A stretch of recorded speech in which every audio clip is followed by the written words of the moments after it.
Hi guys, and welcome back to my channel. Mr. Senior over here. If you didn't know, now you do. And actually, as a matter of fact, I've now got my name on the screen. Thanks to my birthday. Before I go any further, I just want to say a big thank you for all the love you showed me on my birthday. I'm so grateful. I hope you enjoyed the video. I'm still getting better at vlogging. I still need to get better, guys. But today we're going to be talking about friendships, because this has been something that I've been talking about almost every other week. So you know what, if you're into this kind of conversation about creating your tribe, that's what I like to call friends, stay tuned, like, share, comment, subscribe, and let's get right into today's conversation.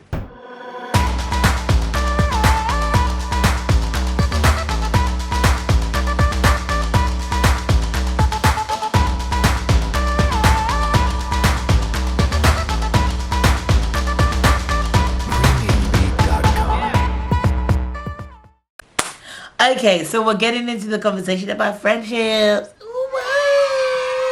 I'm sure that you've all been able to identify with when you were younger. Actually, it still happens now.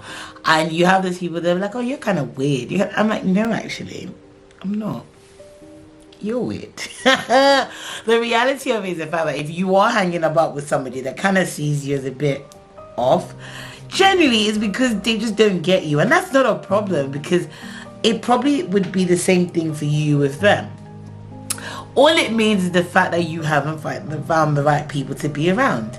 Because essentially people that value what you bring will value you and love you with all your quirks and all that kind of stuff, because it just fits. It's what they're accustomed to. So all hope is not lost if you haven't found this kind of people.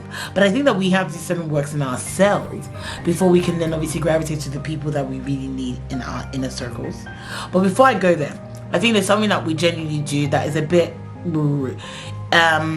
i.e., I like to use the Old Testament as like a point of reference. So in the Old Tabernacle, there was like the outer court, the inner court, the holies of holies. So essentially there was almost like a chain of ascension for you to get into God's presence in those days. And obviously I know Jesus has torn the veil. We can go to God ourselves now and whatever. But we don't need to have that same, everyone doesn't need to have that same access to us. And that's the key thing. So sometimes in the bids of wanting to have people around us, we literally let everybody in, and we're wondering, why am I always so hurt? Why is this person always saying these kind of off things to me? Because sometimes baby girl, baby boy, they're not your people. So you need to like do some vetting. Not everyone needs to be in your inner circle. And I'm gonna read the scripture. Yes, I like to talk about Bible, even in talking about friendships. Yes, by me. But Proverbs 18:24 says, one who has unreliable friends soon comes to ruin. But there's a friend who sticks closer than a brother. So that literally indicates the fact that yes, we don't get to choose our brothers, we don't get to choose our sisters, we don't get to choose our moms, our dads, all that kind of stuff. But we do have a choice as to who we call friends. So if we have a choice, we need to start behaving like we have a choice. We need to start behaving like we are the ones that allow the people into our lives, because sometimes things happen and it's almost like it just happened. But again, we are not taking ownership of the decisions that we made. So again, if you feel like you have friends who are not elevating you, who are not pouring into you, who don't share the same values, the same loves and likes and all that kind of stuff with you, that's a choice. So right now you need to evaluate all those choices you've made and then see that. And you know what, a lot of the time I think what happens is the fact that, you know, when you've grown up with people, you've had people like you were friends since you were in nursery school, primary school, secondary school. Some people are so blessed that they have all the same friends and they like literally get married together, have children together. But some people would have people that would have to move along the way. And it doesn't mean that it means that they're going to have bad blood or whatever. All it is the fact that they're just in a different place to you now. So I always give this example. A lot of the times when a lot of women get married, a lot of their friends then become married people because they have something in common that they're usually able to share. then you don't notice that you don't have the people that didn't generally have children, all their friends are people with children, because then they have play dates, all that kind of stuff. So again, it's about having a similar value, wanting the same things out of life. And it doesn't mean that you're going to agree on everything. It doesn't mean that you're going to want exactly the same thing at the same time.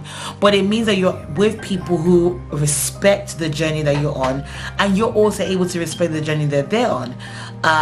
And i.e., you being single, your friend being married, you should be happy for your friend that's married with the decision they're making. And you know what? Even talking about that, there's sometimes when you're not going to agree with the decisions that your friends are making. But again, you as a friend should be able to air out your opinion with love. But ultimately, give them the grace to make the decisions that they want to make. Because again, that's what I would want. So again, I would want someone to advise me, but also let me make that decision. So I would want to show that to the other person. And sometimes when we're creating this tribe of ours, we are sometimes one-sided. I've been that way inclined, where it was about what I wanted and I wasn't really cautious about how that affects the other person.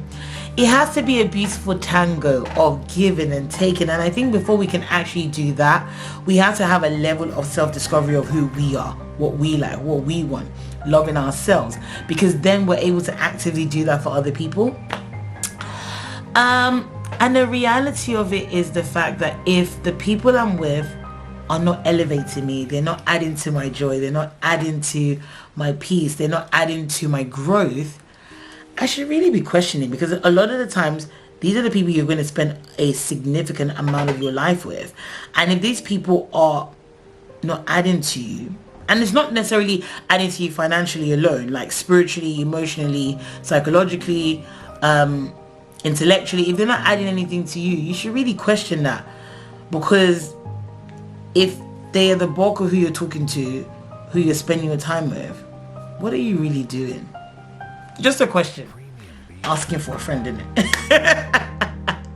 So in creating a tribe, I think one of the key things is the fact that we have to authentically be ourselves. Do the things that we love.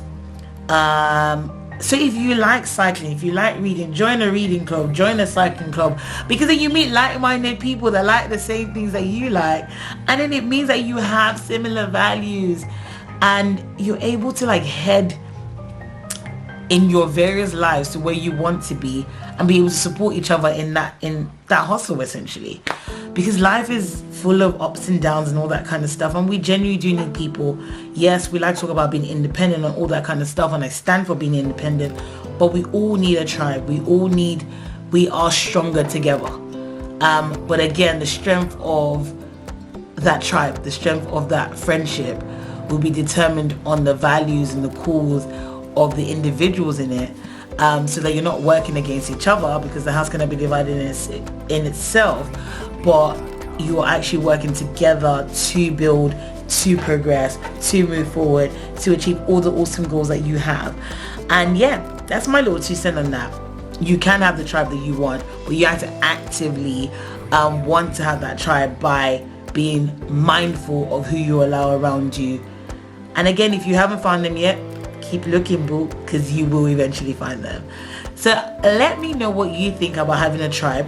I think it's absolutely crucial. Like, share, comment, subscribe, and let's keep the conversation going. Take care, guys, and I'll catch you in the next video.